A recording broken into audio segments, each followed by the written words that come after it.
This week in the field, a set of tips for photographing Acadia National Park. Hi everyone, Scott Davenport here, and welcome to In the Field. Thanks for joining me today. A couple of things really quick before I talk about Acadia Park. Number one is there might be a short lull in videos on the channel. I'm going into another set of workshops for 2 solid weeks. I'm more or less off the grid, and I will not be producing a lot of video content during then. So I just want to let you know that in case you see a dip in the videos. I'm going to see if I can get some stuff scheduled up, but if there's a week where I'm not around, don't worry, haven't gone anywhere other than to Oregon to go have some fun with some other photographers. And one other thing, photography related and workshop related, is workshops for spring 2019 are open for general registration. Pop over to my website. I got some space in Big Sur and San Diego. So if you want to come join me on some workshops in the spring, that would be awesome. So, Acadia National Park, photographer's wonderland. It's a beautiful place. My first visit ever, I was there just a few days ago, less than a week ago as I record this. And I'm still going through all of the photos and the footage, but I wanted to put something together and share a few of the tips that kind of came out to me, as stood out as I was thinking about the entire trip. So let's go through them. Tip number 1 is bring a polarizer. If you ignore every other tip in this video, don't ignore this one. Get a polarizer if you don't have one already. Bring it with you to Acadia National Park, or any park where fall foliage and the trees, that kind of stuff, is all part of the package of what you're going to be photographing. The polarizer is going to do a bunch of things for you. It's going to cut down glare off of the leaves. And I really noticed the difference between either no polarizer or an improperly rotated polarizer, and putting it on with richer, more vibrant colors coming in from the leaves with the polarizer on. You'll also be able to manage reflections. So these areas have wonderful green, colorful leaves because it rains a fair amount, and you find puddles or other makeshift tide pools on the coast. You can use those to reflect other subjects, and a polarizer can help you maximize that reflection, or reversely, cut through it if you want to see beyond that into an interesting tide pool or a brook or a stream or things like that. In Acadia, there's plenty of coastline as well. So having that polarizer, if you've got the sun, you're doing a sunrise or a sunset, and you've got it on one of your shoulders, 90 degrees to the camera, you want to have that polarizer. Make sure it's part of your kit that you bring to Acadia.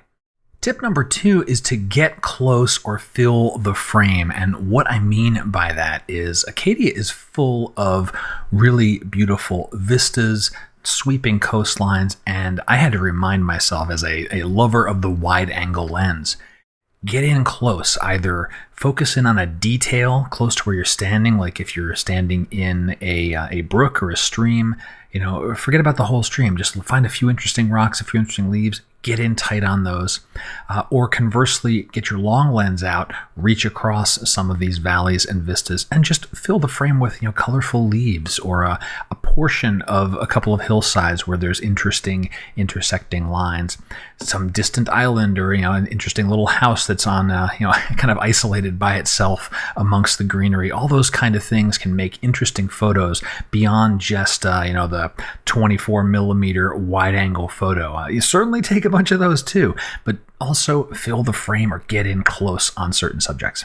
Tip number 3 is go out in the rain. Do not let the rain stop you from getting out there and shooting. Now, I'm not talking about a torrential downpour or a lightning storm. We don't want to run around with our tripods in a lightning storm. Bad idea. But if it's a drizzle, a light rain, even if it, you would consider it, something moderate, and my measure of moderate's probably pretty light, given I'm from San Diego, and any amount of rain is more than I'm used to.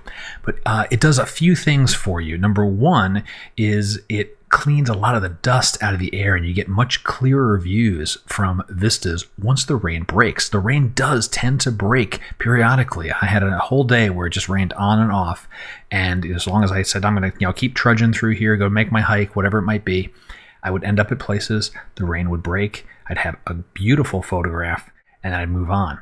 Another thing that it does is it cuts down on the crowds. Other people aren't going to go out in the rain, and you can. You're not looking to spend the day, well, maybe you are, spend the day hiking around and so forth, but you're also looking for great photographs, and the rain can add to that. You get some interesting, again, getting close, like that previous tip, you can see water droplets on leaves. You can, there's a whole bunch of different subjects that present themselves in a different way when it's rained. And thirdly, it's going to fuel any of the streams or waterfalls or anything like that in the area. And so that, that fresh rain is going to add a little more surge, and you get more interesting water patterns through different various brooks. I was in the rain pretty heavy at Duck Brook Bridge, and that added to the ambiance of the place for sure, but to the surges of water going down through the brook. So don't let the rain deter you from getting out there with your camera and getting some photos.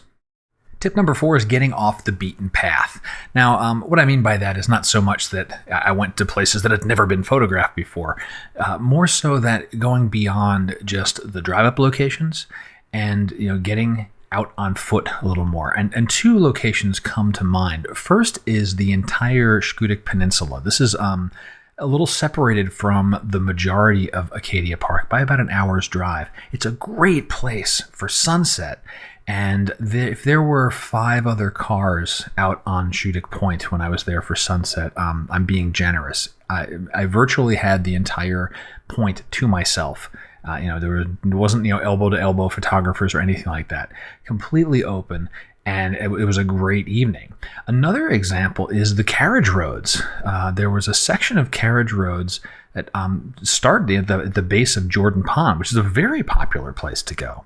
And as I walked the carriage roads, I walked them for 3+ hours in the morning, and I didn't see another human being. And went over, 5 different, stone bridges, beautiful, archways of, the trees creating, arched, colorful tunnels, so to speak. Waterfall flowing, nearby one of the bridges. The entire time, no one else around. And by the time I'd returned to the parking lot, there were, between 100 and 150 cars there. So I know there's people in the park, but they're not venturing out on some of these carriage roads, and they're missing out. So carve out some time for yourself and get out there. The walks can be a little longer, a few miles, but you'll have the place to yourself. You have no issues with compositions and bumping up against other people. And it was fantastic. If you like being out in nature and the solitude of it, get out on those carriage roads. You'll really enjoy it. And tip number 5 is share the space. It's almost the opposite of the previous tip. And there are spots in the park where you will find people. There will be other tourists there, perhaps other photographers as well. And just share the space. And the one that comes to mind is the Cadillac Mountain. So you go, the classic thing to do in Acadia is you go to the top of Cadillac Mountain before sunrise. The sun comes up, and it's the easternmost point in the U.S. to see sunrise, I guess, because where it's positioned on the land, plus its elevation, the first rays of light get to be seen from that point. I was very surprised how many people were there before dawn. I had gotten to the summit of the mountain about an hour or so before sunrise, and there were already 100+ people. It's very easy to reach. That makes it more accessible to everybody. It's a drive up and a very short walk type of location. But in that case, what's going to happen? You will have people in your photo, and instead of getting upset about it, I try to work them into the scene and make them part of the entire the experience. And it can give a sense of scale to your photo, and just recognize that there will be spots. There's going to be people, everyone wants to go enjoy these places, and there's a great reason for it. They're beautiful. So when you have those situations, share the space, whether that means right next to a fellow photographer or someone who's, wandering down farther on the trail from where you have decided to compose your photo. They're going to be in your shot, and either make them part of the shot or know that we've got tools in post-processing to easily remove any distracting people from your overall photo. Well, the tip of the week is the polarizer. Bring the polarizer. I said that at the tip number 1. Make sure you've got a polarizer as part of your kit for Acadia National Park, or honestly any national park where you're going to be photographing streams, brooks, wet rocks, foliage, or the ocean. Anything that is going to reflect light. You can use it to cut down glare. You get richer colors, or in cases where you want to maximize a reflection, like on a lake surface or a tide pool, you've got that polarizer in your bag. You'll have no problem in creating the photo that you want. And that'll do it for this week's In the Field. I hope you've enjoyed it. And if you did, let me know somehow. Comments in the video below. You got a question about photography or a question about Acadia, hit me up in the comments. You want to keep it private, pop over to my website. You can contact me directly. And I usually turn responses around in a day or two. Give me a little bit of slack this time of year. I got some workshops going on, but I do read the messages and I do respond to them. So I'd love to hear what's on your mind photographically. And until next time, my name's Scott Davenport, and happy shooting.